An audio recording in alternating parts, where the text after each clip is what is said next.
اللہم صلی علی محمد وآل محمد وعجل فرجہم اجمعین ان اللہ و ملائکتہ یصلون علی النبی یا ایھا الذین آمنوا صلوا علیہ وسلموا تسلیما۔ بے شک اللہ اور اس کے ملائکہ درود نبی اکرم پر پڑھتے ہیں۔ اے ایمان لانے والو، تم بھی درود و سلام بھیجو اور تسلیم کرو جیسا تسلیم کرنے کا حق ہے۔ اس آیت کو پڑھنے کے بعد ہم پہ واجب ہو جاتا ہے کہ ہم درود پڑھیں، اللہم صلی علی محمد وآل محمد وعجل فرجہم اجمعین۔ حسین منی وانا من الحسین۔ آج محرم کی 7 تاریخ ہے۔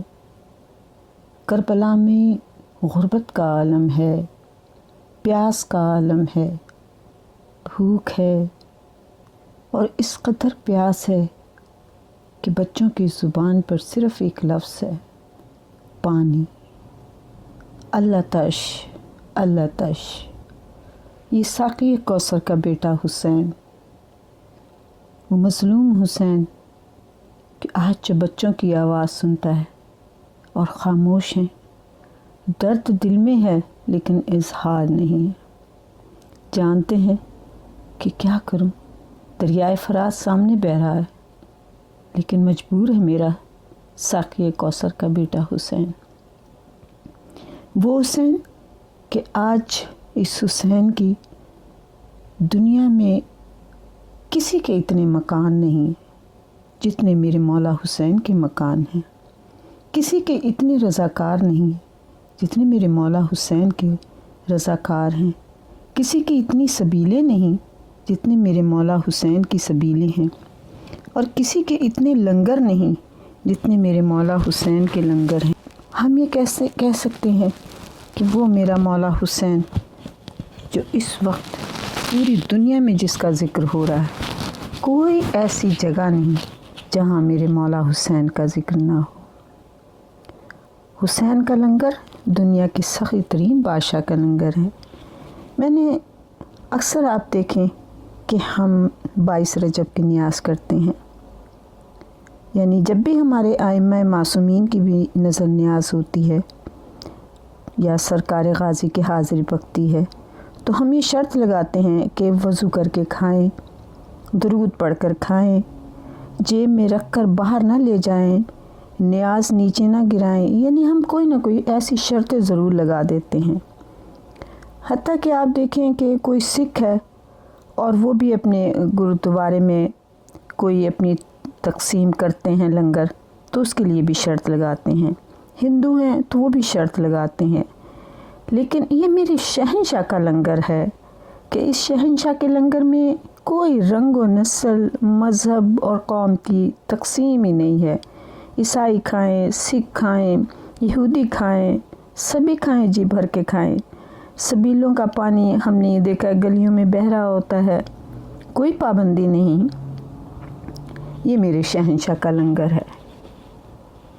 اور آج کل محرم کے دنوں میں کس قدر کسی کو کوئی تکلیف نہیں ہوتی، ہر جگہ جو کوئی بھی میرے مولا کے پاس آتا ہے اس کا ذکر سننے کے لیے، اسے کھانا بھی ملتا ہے، اسے پانی بھی ملتا ہے، اس کے بچے بھوکے پیاسے نہیں رہتے۔ یہ وہ حسین کا لنگر ہے کہ جسے کربلا میں بھوکا پیاسا مارا گیا۔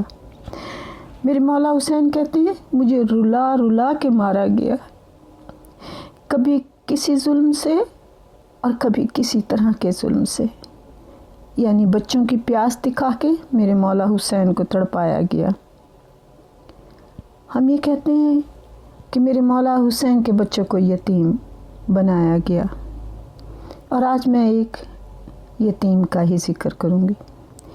میرے مولا رسول خدا صلی اللہ علیہ وآلہ وسلم نے یتیم کے بارے میں خصوصی آپ نے فرمان بیان کیے کہ ایک دفعہ کہتے ہیں ایک صحابی بڑا پریشان مسجد نبوی میں داخل ہوا۔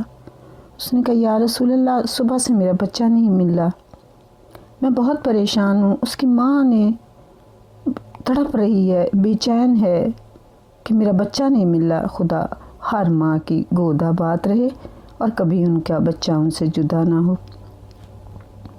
رسول اللہ میں کیا کروں، میں بہت پریشان ہوں.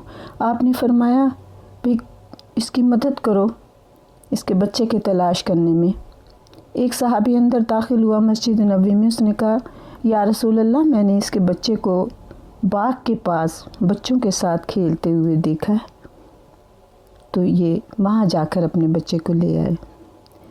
جناب رسول خدا نے کہا جب وہ جانے لگا بے تاب ہو کے تو آپ نے اسے اپنے پاس بلایا اور کہا دیکھو یہ بات یاد رکھنا کہ جب تم جاؤ تو اس بچے کو بیٹا کہہ کے مت پکارنا. تو اس نے کہا یا رسول اللہ کیوں؟ کہا نہیں، اسے تم اس کے نام سے پکارنا. کہا رسول اللہ کیوں؟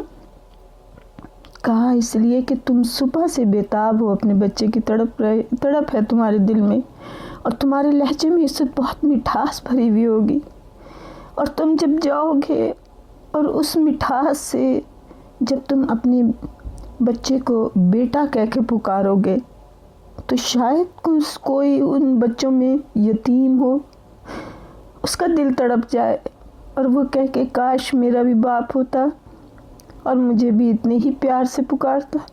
تو تم اپنے بیٹے کو اس کے نام سے پکارنا. اگر یتیم کا دل تڑپ جائے تو عرش کانپ جاتا ہے. اور پھر آپ نے کہا کہ دیکھو یتیم کا بہت خیال کرو، کیونکہ اگر کسی یتیم کے سر پہ تم جب ہاتھ پھیرتے ہو تو اس کے سر کے بالوں کے تمہارے ہاتھ کے نیچے جتنے اس کے بال آ جاتے ہیں تمہاری نیکیاں بڑھ جاتی ہیں اور گناہ کم ہو جاتے ہیں، اور یتیم کی آہ عرش تک جاتی ہے. اس لیے یتیم کا خیال کرنا چاہیے. میرے رسول خدا صلی اللہ علیہ وآلہ وسلم، میں آپ کی بات پہ قربان جاؤں، لیکن آپ کی آل کو تو یتیم بنانے میں آپ کی امت نے تھوڑی دیر بھی نہیں کی. دونوں نواسوں کی کیا ظلم کیا میرے مولا، کتنا ظلم کیا ہے کہ کائنات میں کوئی جنازہ گھر سے گیا تو قبرستان میں ہی گیا ہے، لیکن آپ کی اولاد کے ساتھ تو یہ ظلم بھی ہوا کہ مولا حسن کا جنازہ قبرستان سے واپس دوبارہ آیا اور بہنوں نے تیر نکالے. وہ میرا مظلوم میرے مولا حسن آپ جدہ کے گھر میں گئے، میرا روزہ دار مولا، میرا نمازی مولا، میرا صلح امن کا شہزادہ مولا. جدہ کے گھر گئے تو جدہ نے آپ کو دودھ میں افطاری کے وقت زہر ملا کے دے دیا، اور یہ زہر بھی شام سے ہی آیا تھا. اتنا زہریلا زہر تھا یہ کہ اگر اس کا ایک تنکا بھی پانی میں ڈال دیا جاتا سمندر میں تو سمندر کی مچھلیوں کی نسلیں ختم ہو جاتی. اتنا زہریلا تھا. میرے مولا حسن کو جب زہر ملا اور آپ نے وہ دودھ 2 گھونٹ پیے تو آپ نے جدہ کی طرف دیکھ کے کہا کیا میں تیرا اچھا امام نہ تھا؟ تو جانتی ہے تو نے میرے بچوں کو یتیم کر دیا. میرے مولا حسن گلی کی دیواروں کو پکڑتے پکڑتے آپ آہستہ آہستہ قدموں سے چلتے ہوئے نانا کے روضے پہ گئے. نانا کی قبر پہ بیٹھ کے کہا نانا تیرا چراغ جلانے والا جا رہا ہے. نانا مجھے زہر مل گیا ہے، آپ کو زہر پہلے بھی ملتے تھے لیکن یہ زہر بہت شدید تھا. نانا مجھے زہر مل گیا ہے اور میں جا رہا ہوں. الوداعی سلام کیا میرے مولا نے اور آپ گھر کی طرف روانہ ہوئے. چلا نہیں جا رہا تھا، آہستہ آہستہ قدموں سے آ کے دروازے کے پاس بیٹھ گئے اور دستک دی، قاسم کی ماں دروازہ کھول دے. جناب مفروا نے دروازہ کھولا، حالت غیر نظر آئی. وفادار بیوی تھیں، جلدی سے بستر بچھایا، مولا حسن بستر پہ لیٹ گئے. آپ کی حالت بہت خراب تھی. تو ایک دم کہتے ہیں فروا، کہتے ہیں کہ اولاد دل کی ٹھنڈک ہوتی ہے۔ میرے سینے میں آگ لگ رہی ہے، میرے قاسم کو میرے سینے پہ لٹا دے، شاید مجھے کچھ سکون مل جائے، میرے کلیجے میں آگ ہے۔ جناب فروا نے جناب سوتے ہوئے قاسم کو اٹھایا اور بابا کے سینے پہ لٹا دیا۔ جب سینے پہ لٹایا تو جناب قاسم بچے تھے، ایک دم گھبرا کے اٹھ گئے، کہتے ہیں اماں بہت گرمی ہے۔ اور جب دیکھتے ہیں تو جناب مولا حسن کو دیکھا، بابا کو دیکھا تو کہا قاسم آج کی رات بابا کے سینے پہ لیٹ جا، پھر شاید تجھے یہ سینہ کبھی نہ ملے۔ اور آپ نے جناب قاسم کو سامنے بٹھایا، کبھی قاسم کے ہاتھ چومتے تھے، کبھی ماتھا چومتے تھے، کبھی رخسار چومتے تھے اور کہتے جاتے تھے قاسم ان جسم کے حصوں پہ گھوڑے دوڑ جائیں گے، پیار کرتے جاتے تھے۔ جناب فروا کہتی ہیں میں آپ کے بھائی حسین اور بہن زینب کو بلا لوں، لیکن اس وقت میرے پاس کوئی نہیں ہے، کون جائے گا جناب زینب کو بلانے کے لیے؟ میرے مولا حسن کہتے ہیں یہ قاسم جائے گا۔ کہا قاسم تو بہت چھوٹا ہے، یہ کس طرح سے بتائے گا؟ کہا قاسم بتائے گا، اس کا میں حلیہ ہی ایسا بتا دوں گا جیسے یتیموں والا ہوتا ہے، یہ بتا دے گا کہ یتیم آیا ہے۔ آپ نے جناب قاسم کے گریبان چاک کیا، بال کو کھول دیا، اس میں مٹی ڈالی، آستینوں کو پلٹ دیا اور پھر کہا دیکھو فروا یہ یتیم لگ رہا ہے نا، اب میں نے اسے ایسا یتیم بنا دیا ہے کہ یہ جائے گا تو زینب پہچان لے گی۔ چھوٹے سے جناب قاسم کو تیار کیا تو جناب فروا کہتے ہیں رات کا اندھیرا ہے، میرا قاسم ڈر نہ جائے۔ کہا نہیں آج اسے جانے دو۔ آپ گئے اور جناب زینب کے دروازے پہ بیٹھ گئے، دستک دی۔ جب دستک دی تو جناب فضا آئیں اور جناب فضا نے دیکھا تو جناب قاسم اس حال میں بیٹھے تھے۔ جناب زینب کا ایک دستور تھا، آپ نے سارے مدینے میں اعلان کیا ہوا تھا کہ کوئی بھی یتیم، مسکین، اسیر، غریب، محتاج کوئی بھی ہو، کسی وقت بھی رات کو آئے اور میرا دروازہ کھٹکھٹائے تو دروازہ کھل جائے گا، کیونکہ یہ جعفر طیار سخی کا دروازہ تھا۔ آپ نے یہی کہا کہ شاید کوئی غریب آیا ہے، جا دیکھ۔ جب جناب فضا گئیں اور آپ نے دیکھا تو آپ نے کہا زینب بی بی کوئی غریب نہیں آیا، یہ قاسم آیا ہے اور اس کی جو حالت ہے وہ مجھ سے دیکھی نہیں جا رہی۔ جناب قاسم کو گود میں لے کے جب جناب فضا آئی تو جناب زینب تڑپ گئیں اور کہتی ہیں مجھے یقین ہو گیا کہ آج پھر میرے بھائی کی حالت خراب ہے۔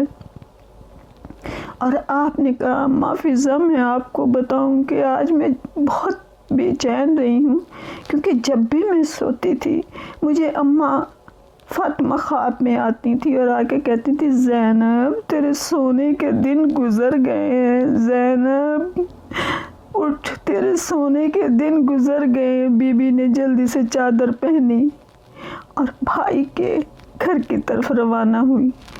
جب بھائی کے محسوس ہوا جناب مولا حسن کو کہ زینب آنے والی ہے تو کہتی ہیں ام فروا سے کہتی ہیں جلدی سے یہ میرے خون کا جو تشت ہے اسے چھپا دے، اس لیے کہ بہنوں کے دل بڑے نازک ہوتے ہیں، اس سے میری یہ حالت نہیں دیکھی جائے گی۔ زینب سے برداشت نہیں ہوگا کہ بھائی کے جگر کے ٹکڑے کٹ رہے ہیں، اسے چھپا دے تو۔ جناب ام فروا نے اس کو چھپایا، لیکن جیسے ہی جناب زینب قریب آئی مولا حسن کے تو بالکل اب فاطمہ بن گئیں، ماں بن گئیں، ایک دم بھائی کی پیشانی کو چوما، سر کو گود میں لے کے بیٹھ گئیں اور بےتاب ہو کے کہتی کس ظالم نے میرے بھائی کی یہ حالت کی ہے۔ میرے مولا حسن کہتے ہیں زینب ابھی تجھے بہت لمبا سفر کرنا ہے۔ میرے بھائی مولا حسین تشریف لے کے آئے، بھائی کو بھائی نے دیکھا تو ایک دم کہتے ہیں کہ بھائی حسین میرے پاس آ کے بیٹھو، آپ کی حالت بہت خراب تھی۔ جیسے ہی دیکھا میرے مولا حسین نے کہا بھیا میں کس طرح تیرے بغیر زندہ رہوں گا۔ میرے مولا حسن نے میرے مولا حسین کی پیشانی کو چوما، ہاتھوں کو چوما، سینے کو چوما، اور پھر جناب قاسم کو پاس بلا کے کہا حسین میں اس دنیا سے جا رہا ہوں، میرے قاسم کا بڑا خیال کرنا اور میرے بیوہ کا خیال کرنا، اور دیکھ میرے قاسم کی شادی ضرور کرنا، کیونکہ ام فروا کو بڑا ارمان ہے۔ یہ اکثر مجھ سے یہ ذکر کرتی ہے کہ جب قاسم جوان ہوگا تو میں اس کی شادی کروں گی، اس کی شادی کرنا اور اس کا خیال کرنا، میرے قاسم سے بہت پیار کرنا۔ اور قاسم کو پھر ایک تعویذ آپ نے آپ کے ہاتھ پہ باندھ دیا۔ میرے مولا حسن تڑپ رہے ہیں، جناب غازی عباس آئے، آ کے بھائی کے پیروں پہ پاس بیٹھ گئے، قدموں کے پاس بیٹھ گئے۔ جیسے ہی آپ نے قدموں پہ بوسہ لیا، میرے مولا حسن کے تلووں سے بھی خون جاری ہو گیا۔ میرے مولا غازی تڑپ کے کہتے ہیں مولا کس نے یہ ستم کیا ہے، کس نے یہ ظلم کیا ہے۔ میرے مولا حسن کی شہادت ہو گئی۔ اب میرے مولا قاسم پرورش پانے لگے، ماں کا لاڈلا بچہ، ماں اپنے ہاتھوں سے کھانا کھلاتی، اپنے ہاتھوں سے آپ کو لباس پہناتی۔ اس طرح سے جناب قاسم کی پرورش ہو رہی تھی۔ اور جناب قاسم جب کبھی آپ بی بی زینب کے گھر جاتے تو آپ دستک دیتے، اور دستک دے کے پھر آپ اندر گھر میں جاتے۔ تو ایک دن جناب زینب نے کہا قاسم بیٹا آپ دستک دے کے کیوں میرے گھر آتے ہو؟ میرے مولا قاسم نے سر جھکا کے کہا، اور نہ آپ مجھ سے سر بلند کر کے بات کرتے ہو، نہ میری آنکھوں میں آنکھیں ڈال کے آپ بات کرتے۔ قاسم بیٹا کیا بات ہے، میں تیری پھوپھی ہوں، آپ نے سینے سے لگایا، پیار کیا، قاسم کیا وجہ ہے جو تم اس طرح کا سلوک کرتے ہو؟ جناب قاسم نے نظر نیچے کر کے سر جھکا کے کہا، ہاتھ جوڑ کے کہا پھوپھی اماں میں یتیم ہو گیا ہوں۔ میری ماں کہتی ہے باپ والوں کے راج اور ہوتی ہیں، یتیموں کے راج اور ہوتے ہیں۔ قاسم جب کبھی پھوپھی کے گھر جاؤ تو ہاتھ باندھ کے بات کیا کرو میرے بیٹے، اس لیے کہ کہیں پھوپھی کو تمہاری کوئی بات بری نہ لگ جائے۔ جناب قاسم کی بات سن کے جناب زینب نے رونا شروع کر دیا کہ نہیں قاسم تو مجھے اون و محمد کی طرح ہی پیارا ہے، قاسم ایسے نہیں کیا کرتے۔ وہ قاسم جب چلنے لگے 28 رجب کو، تو جہاں ساری پھوپھیوں نے تیاری کی تھی شادیوں کی، جناب ام فروا نے بھی اپنے لال کی شادی کی تیاری کی تھی۔ اتنے نازک بدن تھے جناب قاسم کہ آپ کبھی قلم پکڑ کے خط لکھتے تھے تو آپ کے ہاتھوں میں چھالے پڑ جاتے تھے۔ آپ کے جسم اتنا نازک تھا کہ جناب مولا حسین کہتے تھے قاسم کو ہمیشہ نرم لباس پہنایا کرو، کیونکہ ذرا سا سخت لباس بھی اس کے جسم پہ چھالے ڈال دیتا ہے، اس کی جلد سرخ ہو جاتی ہے۔ چچا بہت پیار کرتے تھے، سارا گھر بہت جناب قاسم سے پیار کرتا تھا۔ آپ کی عادات بہت اچھی تھی، آپ کا اخلاق بڑا اچھا تھا۔ سارے مدینے والے کہتے تھے قاسم کتنے خوش اخلاق ہیں، کتنے سخی ہیں۔ وہ قاسم 28 رجب کو چچا کے ساتھ روانہ ہوئے، اور جب آپ آئے ہیں کربلا میں سب پیاسے ہیں۔ جناب مولا حسین بار بار قاسم کو دیکھتے ہیں اور دل تڑپ جاتا ہے کہ یہ تو پیاسا رہتا نہیں تھا۔ مولا حسین کو بھی بہت پیاس لگتی تھی اور جناب قاسم کو بھی بہت پیاس لگتی تھی۔ آپ بےتاب ہیں لیکن آپ کچھ کر نہیں سکتے، مجبور ہیں، دیکھتے ہیں بھتیجے کو تو۔ اور آخر وہ دن آ گیا کہ جسے ہم یہ کہتے ہیں کہ شب عاشور تھی۔ شب عاشور تھی، سب پہرے پہ تھے، اور جناب زینب اور میرے مولا حسین کا خیمہ ساتھ ساتھ تھا۔ جناب غازی عباس اور میرے مولا علی اکبر پہرے پہ کھڑے تھے۔ جناب غازی عباس کہتے ہیں علی اکبر کل جنگ کرنے پہلے میں جاؤں گا۔ میرے مولا علی اکبر کہتے ہیں چچا آپ میرے پاپا کا زور کمر ہو، میرے پاپا بہت پریشان ہیں اس وقت، آپ نہیں جائیں، آپ چلے گئے تو میرے پاپا کی کمر ٹوٹ جائے گی۔ میرے مولا غازی عباس کہتے ہیں اور اگر تم چلے گئے تو پھر میرے بھائی، میرے مولا کا، میرے آقا کا نور نظر چلا جائے گا، علی اکبر میں تمہیں نہیں جانے دوں گا۔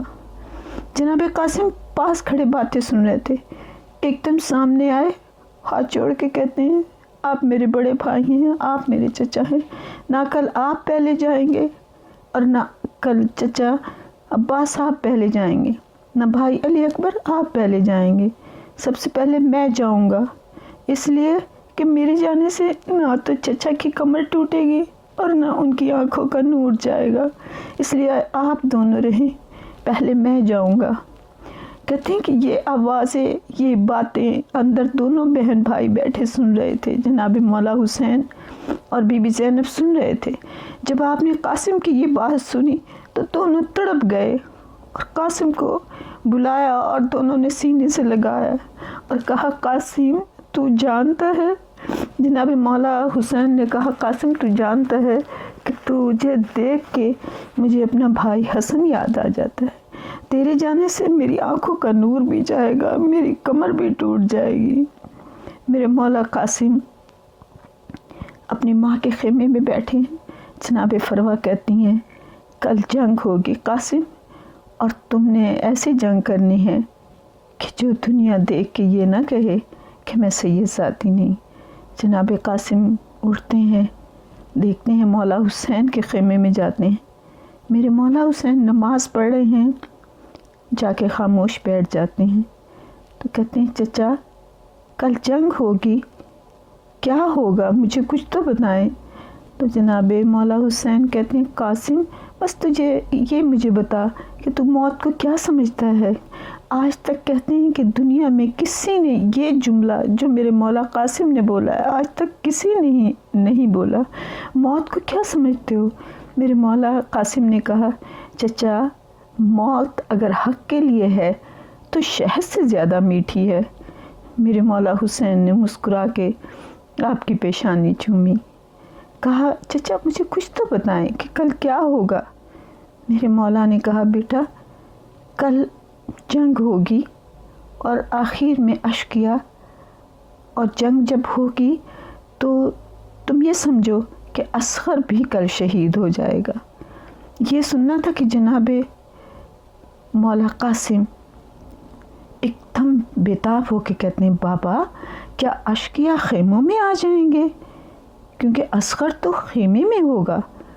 میرے مولا کہتے ہیں نہیں تم پریشان نہیں ہو، اشقیا خیموں میں نہیں آئیں گے، بلکہ میں اصغر کو خود لے کے جاؤں گا۔